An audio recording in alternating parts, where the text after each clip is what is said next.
Namaste, my dear children. Welcome to distance learning sessions through videos.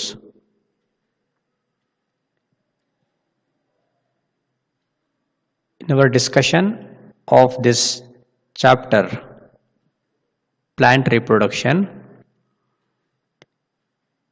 in the previous video, we have understood about seed dispersal.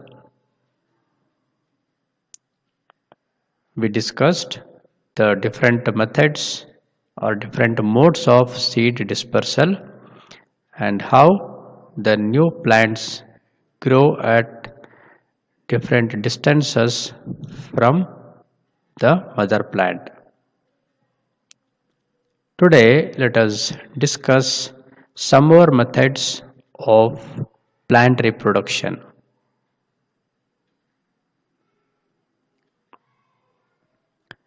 New plants from roots, stem, and leaves.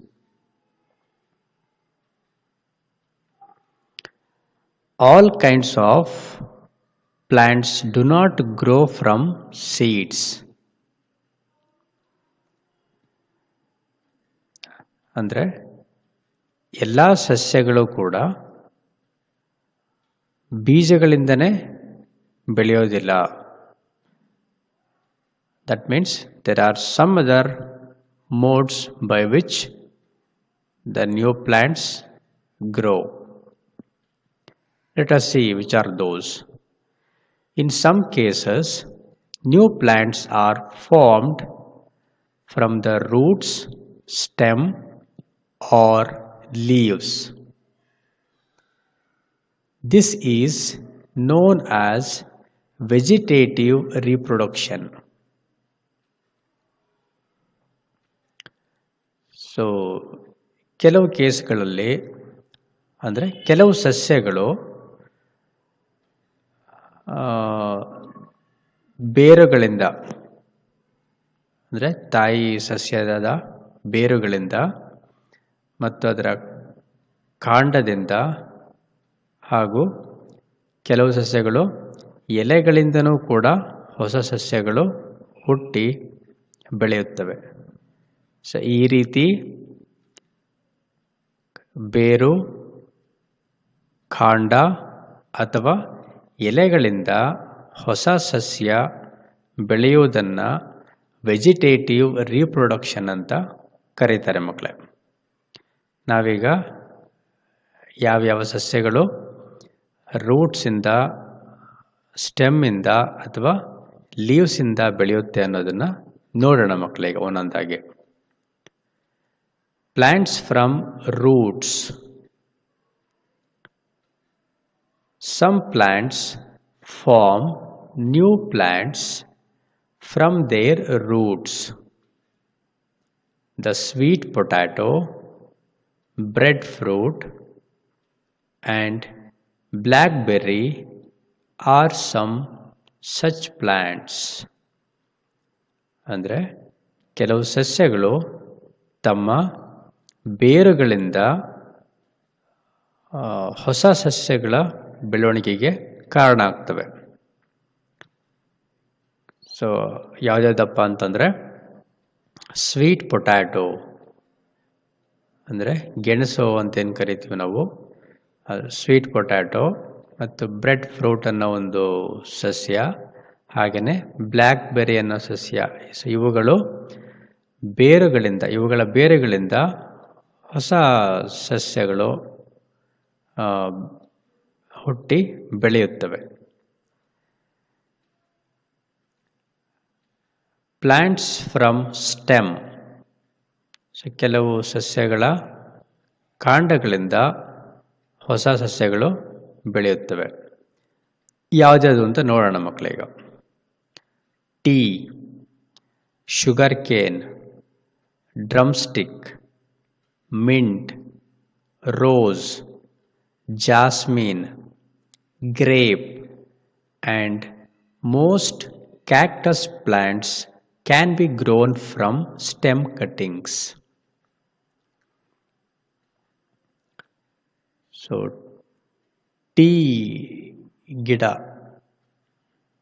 So ಅದು ಕಾಂಡಗಳಿಂದ ಹೊಸ ಸಸ್ಯ ಬೆಳೆಯುತ್ತೆ. ಅಂದರೆ ಕಾಂಡಗಳನ್ನು ಕತ್ತರಿಸಿ ನೆಡುವುದರ ಮೂಲಕ ಹೊಸ ಸಸ್ಯಗಳನ್ನು ಬೆಳೆಯಬಹುದು ಅಂತ. ಸೊ ಶುಗರ್ ಕೇನ್ ಯಾವ ರೀತಿ ಬೆಳೀತಾರೆ ಅಂತ ನಿಮಗೆಲ್ಲ ನಾನು ಹೇಳ್ಕೊಡ್ಬೇಕಾಗಿಲ್ಲ, ನಿಮಗೆಲ್ಲ ಸಾಕಷ್ಟು ಚೆನ್ನಾಗಿ ಗೊತ್ತು. ಸೊ ಕಬ್ಬಿನ ಕಾಂಡವನ್ನು ಕತ್ತರಿಸಿ ನಾಟಿ ಮಾಡಿ ಅಥವಾ ಅದನ್ನು ನೆಟ್ಟು ಹೊಸ ಕಬ್ಬಿನ ಸಸ್ಯಗಳನ್ನು ಬೆಳೆಯೋದನ್ನು ನೀವೆಲ್ಲ ಚೆನ್ನಾಗಿ ತಿಳ್ಕೊಂಡಿರ್ತೀರ, ನೋಡಿರ್ತೀರ. ಅದೇ ರೀತಿ ಡ್ರಮ್ ಸ್ಟಿಕ್ ಅಂದರೆ ನುಗ್ಗೆಕಾಯಿ. ಸೊ ನುಗ್ಗೆಕಾಯಿಯ ಗಿಡದ ಬಲಿತ ಒಂದು ಕಾಂಡವನ್ನು ಕತ್ತರಿಸಿ ನೆಡುವುದರಿಂದ ಹೊಸ ನುಗ್ಗೆಕಾಯಿ ಗಿಡವನ್ನು ಬೆಳೆಯಬಹುದು. ಸೊ ಮಿಂಟ್ ಅಂದರೆ ಪುದೀನ ಗಿಡ ಅಂತ ಏನಂತೀವಿ, ಅದು ಕೂಡ ಸೊ ಅದರ ಕಾಂಡದಿಂದ ಹೊಸ ಪುದೀನ ಗಿಡಗಳು ಬೆಳೆಯುತ್ತವೆ. ಸೊ ರೋಸ್ ಕೂಡ ಇದೇ ರೀತಿ ಬೆಳಿತೀವಿ. ಗುಲಾಬಿ ಗಿಡದ ಒಂದು ಕಾಂಡ ಅಥವಾ ಒಂದು ಕಡ್ಡಿಯನ್ನು ಕತ್ತರಿಸಿ ಚೆನ್ನಾಗಿ ಬೆಳೆದಿರುವಂತಹ ಗಿಡ, ಕಾಂಡ ಚೆನ್ನಾಗಿ ಬಲ್ತಿರಬೇಕು. ಸೊ ಆ ರೀತಿ ಕಾಂಡಗಳನ್ನು ಕತ್ತರಿಸಿ ಮಣ್ಣಿನಲ್ಲಿ ನೆಟ್ಟು ನೀರನ್ನು ಹಾಕೋದ್ರಿಂದ ಸೊ ಆ ಕಾಂಡದಿಂದ ಬೇರು ಬಂದ್ಬಿಟ್ಟು ಆ ಹೊಸದಾಗಿ ಗಿಡ ಬೆಳೆಯೋದನ್ನು ನೀವು ನೋಡಿರ್ತೀರ. ಸೊ ಇಲ್ಲಿ you can observe this figure. ಇಲ್ಲಿ ನೋಡ್ಬೋದು ನೀವು ರೋಸ್ ಪ್ಲ್ಯಾಂಟ್ ಯಾವ ರೀತಿ ಬೆಳೆಯುತ್ತೆ ಸ್ಟೆಮ್ಮಿಂದ ಅಂತ. ಸೊ ಸ್ಟೆಮ್ಮಿಂದ ಬೇರು ಬರುತ್ತೆ. ಸೊ ಅದು ಬೆಳೆದು ಹೊಸ ಒಂದು ರೋಸ್ ಪ್ಲ್ಯಾಂಟ್ ಆಗುತ್ತೆ. ಅದೇ ರೀತಿ ಜಾಸ್ಮಿನ್ ಅಂದರೆ ಮಲ್ಲಿಗೆ ಬಳ್ಳಿ ಕೂಡ, ಅದು ಸ್ಟೆಮ್ಮಿಂದ ಹೊಸ ಒಂದು ಪ್ಲ್ಯಾಂಟ್ ಕೂಡ ಬೆಳೀತದೆ. ಸೊ ಗ್ರೇಪ್ ದ್ರಾಕ್ಷಿ ಬಳ್ಳಿ ಆ್ಯಂಡ್ ಮೋಸ್ಟ್ ಕ್ಯಾಕ್ಟಸ್ ಪ್ಲ್ಯಾಂಟ್ಸ್ ಅಂದರೆ ಪಾಪಸ್ಕಳ್ಳಿ ಜಾತಿಗೆ ಸೇರಿದಂತಹ ಸಸ್ಯಗಳು. ಅದರ ಕಾಂಡ ದಪ್ಪದಾಗಿರುತ್ತೆ ಮತ್ತು ಮುಳ್ಳುಗಳಿರುತ್ತೆ ಅದರ ಮೇಲೆ. ಸೊ ಆ ಸಸ್ಯಗಳು ಕೂಡ ಅದರ ಕಾಂಡಗಳನ್ನು ಕತ್ತರಿಸಿ ಮಣ್ಣಿನಲ್ಲಿ ನೆಟ್ಟು ಸೂಕ್ತವಾದ ವಾತಾವರಣ ಇದ್ದರೆ ಅದಕ್ಕೆ ಸೂಕ್ತವಾದ ಬೆಳಕು ನೀರೆಲ್ಲ ಸಿಕ್ಕರೆ ಅದು ಕೂಡ ಹೊಸ ಸಸ್ಯವಾಗಿ ಬೆಳೆಯುತ್ತೆ. ಸೊ ಈ ರೀತಿ ಕಾಂಡವನ್ನು ಕತ್ತರಿಸಿ ಹೊಸ ಸಸ್ಯಗಳನ್ನು ಬೆಳೆಯಬಹುದಾದಂತಹ ಸಸ್ಯಗಳಿಗೆ ಇವೆಲ್ಲ ಉದಾಹರಣೆಗಳು. ಸೊ ಏನೇನು ತಿಳ್ಕೊಂಡ್ವಿ ನಾವು? Some plants grow from roots and some plants can be grown by stem cuttings.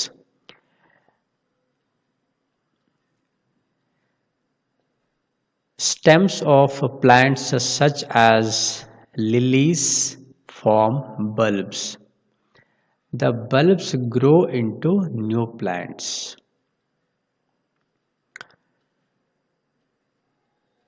So lily is a water plant, ನೀರಲ್ಲಿ ಬೆಳೆಯುವಂಥ ಸಸ್ಯ ಅದು. ಸೊ ಅದರ ಕಾಂಡ ಏನಾಗುತ್ತೆ, they form bulb like. So bulb ರೀತಿ ಕಾಂಡ ದಪ್ಪದಾಗಿ ಬೆಳೆಯುತ್ತೆ. ಸೊ ಆ ಬಲ್ಬ್ಸಿಂದ ಮತ್ತೆ ಹೊಸ ಪ್ಲ್ಯಾಂಟ್ಸ್ಗಳು ಬೆಳೆಯುತ್ತೆ. New plants also grow from underground stems of banana, ginger, turmeric and potato. So ಇನ್ನು ಕೆಲವು ಸಸ್ಯಗಳ ಸ್ಟೆಮ್ ಕಾಂಡ ಏನಾಗಿರುತ್ತೆ, ಭೂಮಿಯ ಒಳಭಾಗದಲ್ಲಿರುತ್ತೆ. ಸೊ ಅವುಗಳು ಕೂಡ ಏನಾಗುತ್ತೆ, ಆ ಕಾಂಡಗಳಿಂದ ಹೊಸ ಸಸ್ಯಗಳು ಕೂಡ ಬೆಳೆಯುತ್ತೆ. ಸೊ ನೀವು ಬಾಳೆ ಗಿಡಗಳನ್ನು ನೋಡಿರ್ತೀರ. ಸೊ ಒಂದು ಬಾಳೆ ಗಿಡ ನೆಟ್ಟರೆ ಅದರ ಪಕ್ಕಗಳಲ್ಲಿ ಇನ್ನೂ ಹೊಸ ಬಾಳೆ ಗಿಡಗಳು ಬೆಳೆಯೋದನ್ನು ಗಮನಿಸ್ತಿರ್ತೀರ. ಸೊ ಅದರ ಕಾಂಡದಿಂದ ಹೊಸ ಬಾಳೆ ಗಿಡಗಳು ಬೆಳೆಯುತ್ತವೆ. ಸೊ ಅವುಗಳನ್ನು ಹೊಸದಾಗಿ ಬೆಳೆದಿರೋಂಥ ಬಾಳೆ ಗಿಡವನ್ನು ಜೋಪಾನವಾಗಿ ಅದರ ಬೇರೆಗಳು ಕತ್ತರಿಸಿ ಹೋಗೋದ ರೀತಿ ತೆಗೆದು ಬೇರೆ ಕಡೆ ನೆಡುವುದರ ಮೂಲಕ ನಾವು ಹೊಸದಾಗಿ ಬೇರೆ ಬಾಳೆ ಗಿಡಗಳನ್ನು ಕೂಡ ಬೆಳೆಯಬಹುದಾಗಿರುತ್ತೆ. ಇಲ್ಲಿ ನೋಡ್ಬೋದು. ಸೊ ಒಂದು ಬಾಳೆ ಗಿಡ ಪಕ್ಕದಲ್ಲಿ ಅದರ ಕಾಂಡದಿಂದ ಹೊಸ ಬಾಳೆ ಗಿಡ ಬೆಳೆದಿರೋದನ್ನು ನೀವಿಲ್ಲಿ ಗಮನಿಸ್ಬೋದು ಮಕ್ಕಳೇ. ಸೊ ಅದೇ ರೀತಿ not only banana plant, ginger ಅಂದರೆ ಶುಂಠಿ, ಟರ್ಮರಿಕ್ ಅಂದರೆ ಅರಿಶಿನ ಆ್ಯಂಡ್ ಪೊಟ್ಯಾಟೊ, ಸೊ ಆಲೂಗಡ್ಡೆ. ಸೊ ಇವುಗಳು ಕೂಡ ಅಂಡರ್ಗ್ರೌಂಡ್ ಭೂಮಿಯ ಒಳಗೆ ಇರುವಂತಹ ಸ್ಟೆಮ್ಮಿಂದ ಏನಾಗುತ್ತೆ, ಹೊಸ ಸಸ್ಯಗಳು ಬೆಳೆಯುತ್ತೆ. ಸೊ ನೀವು ಪೊಟ್ಯಾಟೊ, ಆಲೂಗಡ್ಡೆ ಮನೇಲಿ ತಂದಿಟ್ಟು ಒಂದು 2-3 ಡೇಸ್ ಆದರೆ ನೀವು ಗಮನಿಸ್ಬೋದು, ಅಲ್ಲಿ ಅದರ ಹೊಸ ಚಿಗುರು ಬರೋದನ್ನು ಕಣ್ಣು ಐ ಅಂತ ಲೇಬಲ್ ಮಾಡಿ ತೋರಿಸಿದೆ ಇಲ್ಲಿ. ಸೊ ಹೊಸದಾಗಿ ಚಿಗುರು ಬರೋದನ್ನು ನೀವು ಇಲ್ಲಿ ಗಮನಿಸ್ತಿರ್ತೀರ, ಮೊಳಕೆ ರೀತಿ ಕಾಣಿಸ್ತಿರುತ್ತೆ ಅದು. ಸೊ ಆ ಭಾಗವನ್ನು ಕತ್ತರಿಸಿ ಸೂಕ್ತವಾದ ಮಣ್ಣಿನಲ್ಲಿ ಹಾಕಿ ಅದಕ್ಕೆ ನೀರೆಲ್ಲ ಸಿಕ್ತು, ಚೆನ್ನಾಗಿ ಸೂರ್ಯನ ಬೆಳಕೆಲ್ಲ ಬಿತ್ತು ಅಂದರೆ ಅದು ಹೊಸ ಒಂದು ಪೊಟ್ಯಾಟೊ ಗಿಡವಾಗಿ ಬೆಳೆಯುತ್ತೆ ಮಕ್ಕಳೇ. ಅದೇ ರೀತಿ ಆನಿಯನ್ ಕೂಡ. ಸೊ ಆನಿಯನ್ ನೀವು ಮನೆಯಲ್ಲಿಟ್ಟು ಸುಮಾರು ತುಂಬ ದಿನ ಇಟ್ಟರೆ, ಒಂದು 1 ವೀಕ್ 15 ಡೇಸ್ ತನಕ ಆನಿಯನ್ ಯೂಸ್ ಮಾಡದೇ ಇತ್ತು ಅಂದರೆ ಆಗೇನಾಗುತ್ತೆ, ನೀವು ಆನಿಯನ್ ಪ್ಲ್ಯಾಂಟ್ ಬೆಳೆಯೋದನ್ನು ನೀವು ಗಮನಿಸ್ಬೋದು. ನೀವು ಈರುಳ್ಳಿ ಏನಾಗುತ್ತೆ, ಅಲ್ಲಿ ಹೊಸ ಸಸ್ಯ ಬೆಳೆಯೋದನ್ನು ಗಮನಿಸ್ಬೋದು. ಅದಕ್ಕೇನಾದರೂ ಮಣ್ಣು ನೀರು ಸಿಕ್ತು ಅಂತಂದರೆ ಅದು ಹೊಸ ಮತ್ತೆ ಪ್ಲ್ಯಾಂಟ್ ಆಗಿ ಬೆಳೆಯುತ್ತೆ ಮಕ್ಕಳೇ. Tiny buds develop on the potato in a certain season. These buds, if buried into suitable soil, develop into new plants. ನಾನು ಆಗಲೇ ಹೇಳಿದೆ ಮಕ್ಕಳೇ, ಆಲೂಗಡ್ಡೆ ಮೇಲೆ ಕೂಡ ಏನಾಗುತ್ತೆ, ಬಡ್ಸ್ ಮೊಳಕೆ ರೀತಿ ಬೆಳೆಯುತ್ತೆ. ಸೊ ಅದನ್ನು ಕತ್ತರಿಸಿ ಸೂಟಬಲ್ ಸಾಯಿಲ್ ಅಂತ ಹೇಳಿದೆ ಮಕ್ಕಳಲ್ಲಿ, ಸೂಕ್ತವಾದ ಮಣ್ಣು. ಎಲ್ಲ ಕಡೆ ಬೆಳೆದೇ ಇರ್ಬೋದು ಅದು. ಸೊ ಆಲೂಗಡ್ಡೆ ಬೆಳೆಯೋದಕ್ಕೆ ಸೂಕ್ತವಾದ ಮಣ್ಣಿನಲ್ಲಿ ಸೊ ಆ ಬಡ್ಸ್ಗಳನ್ನು, ಆ ಮೊಳಕೆಗಳನ್ನು ನೆಟ್ಟರೆ ಸೊ ಆಗೇನಾಗುತ್ತೆ, ಅದು ಹೊಸ ಪೊಟ್ಯಾಟೊ ಪ್ಲ್ಯಾಂಟ್ ಆಗಿ ಅದು ಬೆಳೆಯುತ್ತೆ. ಸೊ ಈ ರೀತಿ ಕೆಲವು ಪ್ಲ್ಯಾಂಟ್ಗಳು ವಿತೌಟ್ ಸೀಡ್ಸ್, ಬೀಜಗಳಿಲ್ಲದೆ ಕೂಡ ಬೆಳಿಬಹುದು. ಕಾಂಡಗಳಿಂದ ಕೆಲವು ಸಸ್ಯಗಳ ಬೇರುಗಳು ಏನಾಗುತ್ತೆ, ಹೊಸ ಸಸ್ಯಗಳಾಗಿ ಬೆಳೆಯುತ್ತವೆ.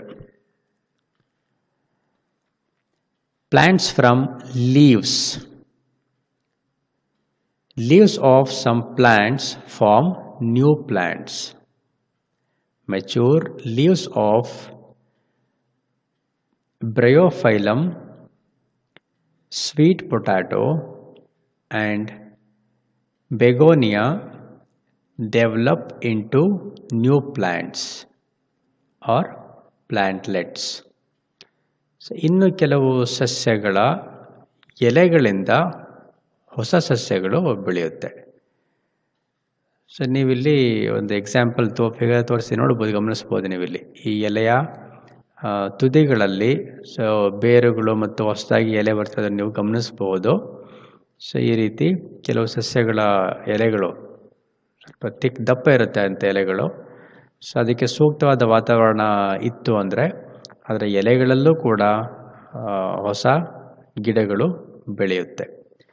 ಇಲ್ಲಿ ಬ್ರಯೋಫೈಲಮ್ ಲೀಫ್ ಅಂತ ತೋರಿಸಿದೆ ಮಕ್ಕಳ. ಇಲ್ಲಿ ಈ ರೀತಿ ಸಸ್ಯಗಳು, ಅದರಿಂದ ಹೊಸ ಸಸ್ಯಗಳು ಬೆಳೆಯುತ್ತೆ. ಸೊ ನಾವೇನೇನು ಅರ್ಥ ಮಾಡ್ಕೊಂಡು ಉಪಯೋಗ ಅಂತಂದರೆ, ಕೆಲವು ಸಸ್ಯಗಳ ಬೇರುಗಳಿಂದ, ಕಾಂಡಗಳಿಂದ ಮತ್ತು ಎಲೆಗಳಿಂದನೂ ಕೂಡ ಹೊಸ ಸಸ್ಯಗಳನ್ನು ಬೆಳೆಯಬಹುದು ಅಥವಾ ಬೆಳೆಯುತ್ತೆ ಅಂತ ನಾವು ಅರ್ಥ ಮಾಡ್ಕೊಂಡ್ವಿ ಮಕ್ಕಳೇ.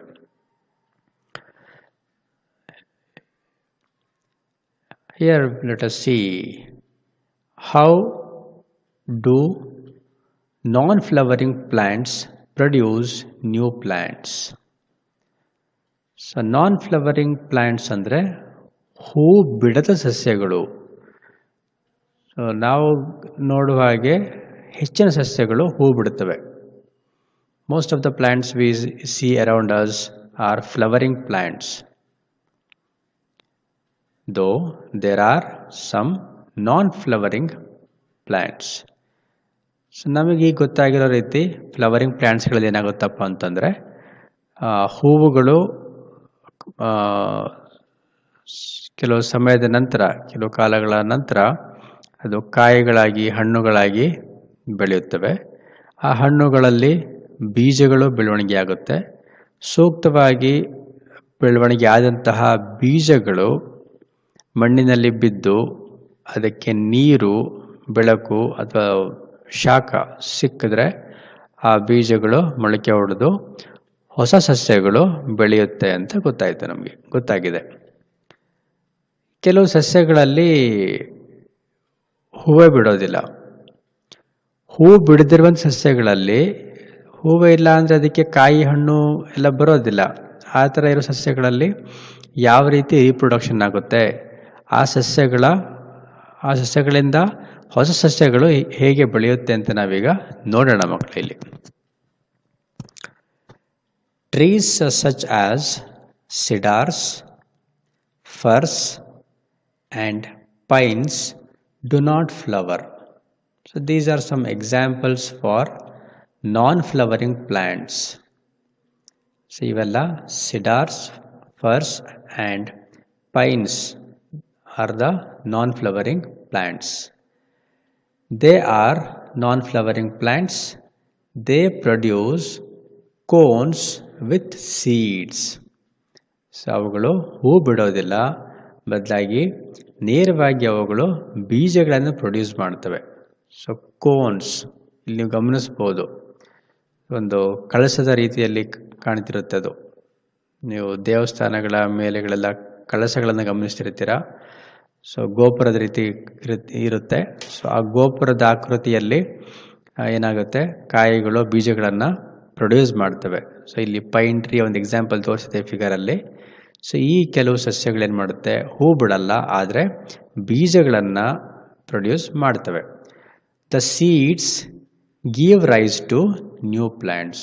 ಸೊ ಈ ಬೀಜಗಳಿಂದ ಹೊಸ ಸಸ್ಯಗಳು ಬೆಳೆಯುತ್ತವೆ ಮಕ್ಕಳೇ. Ferns are also non flowering plants. They do not produce seeds. They produce spores on the lower surface of their leaves. Spores are tiny bodies. When they fall on the ground, they give rise to new plants.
Ferns ಅಂದರೆ ಕನ್ನಡದಲ್ಲಿ ಜರಿ ಗಿಡಗಳು ಅಂತ ಕರೀತಾರೆ ಮಕ್ಕಳೇ. So ಇವುಗಳು ಸಾಮಾನ್ಯವಾಗಿ ನೀರು ಹೆಚ್ಚು ಇರೋ ಕಡೆ, ಹರಿಯುವ ನೀರು ಇರೋ ಕಡೆ ಬೆಳೀತವೆ. ಬಂಡೆಗಳು ಅಕ್ಕಪಕ್ಕದಲ್ಲಿ ಎಲ್ಲ ಬೆಳೆದಿರುತ್ತೆ ಮಕ್ಕಳೇ. ಸೊ ಈ ಜರಿ ಗಿಡಗಳು ಏನು ಮಾಡುತ್ತೆ ಅಂದರೆ, ಇದು ಹೂ ಬಿಡಲ್ಲ, ಇದು ಕೂಡ it's also a non flowering plant. So they do not produce seeds. ಅವುಗಳು ಬೀಜಗಳನ್ನು ಕೂಡ ಪ್ರೊಡ್ಯೂಸ್ ಮಾಡಲ್ಲ. Then how the new plants grow? So ಅನ್ನೋ ಪ್ರಶ್ನೆಗೆ, they produce spores on the lower surface of their leaves. ಇಲ್ಲಿ ನೋಡ್ಬೋದು, ಇಲ್ಲಿ ಫಿಗರ್ ಇದೆ. ಈ ಎಲೆಗಳ ಕೆಳಭಾಗದಲ್ಲಿ ಸ್ಪೋರ್ಸನ್ನು ಪ್ರೊಡ್ಯೂಸ್ ಮಾಡುತ್ತೆ. ಇಲ್ಲಿ ನೋಡ್ಬೋದು ಡಾಟ್ ಡಾಟ್ ಚಿಕ್ಕ ಚಿಕ್ಕಗಳ ಥರ ಕಾಣ್ತಿದೆ. ಸ್ಪೋರ್ಸ್ ಅಂತಂದರೆ ಬೀಜ ಕಣಗಳು ಅಂತ. ಅದು ಬೀಜಗಳಾಗಿರಲ್ಲ ಸಂಪೂರ್ಣವಾಗಿ. ಸೊ ಸೀಡ್ ಲೈಕ್ ಬೀಜಗಳ ರೀತಿ ಕಾಣುತ್ತೆ. ಅದು ಸಣ್ಣದಾಗಿ ಚಿಕ್ಕದಾಗಿ ಎಲೆಗಳ ಕೆಳಗಡೆ ಇರುತ್ತೆ. So spores are tiny bodies. ಅವುಗಳು ತುಂಬ ಚಿಕ್ಕದಾಗಿರುವಂತಹ ವಸ್ತುಗಳವು. When they fall on the ground, they give rise to new plants. So ಆ ಸ್ಪೋರ್ಸು ನೆಲದ ಮೇಲೆ ಬಿದ್ದಾಗ ಆ ಸ್ಪೋರ್ಸಿಂದ ಏನಾಗುತ್ತೆ, ಹೊಸ ಫರ್ನ್ಸ್ ಬೆಳೆಯುತ್ತೆ, ಹೊಸ ಜರಿ ಸಸ್ಯಗಳು, ಜರಿ ಗಿಡಗಳು ಬೆಳೆಯುತ್ತೆ. Life skills. Plants such as Coleus, Chrysanthemum and passion flower can be grown from stem cuttings. Here there are some more examples of plants which can be grown by stem cuttings. So Coleus, the pictures are shown here. Coleus, Chrysanthemum and passion flower. So these are also examples for the plants which can be grown by stem cuttings.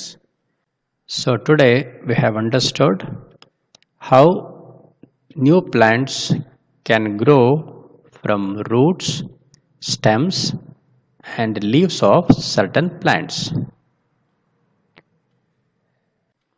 I hope you enjoyed this video and learned new things. Thank you for watching the video. Bye bye children.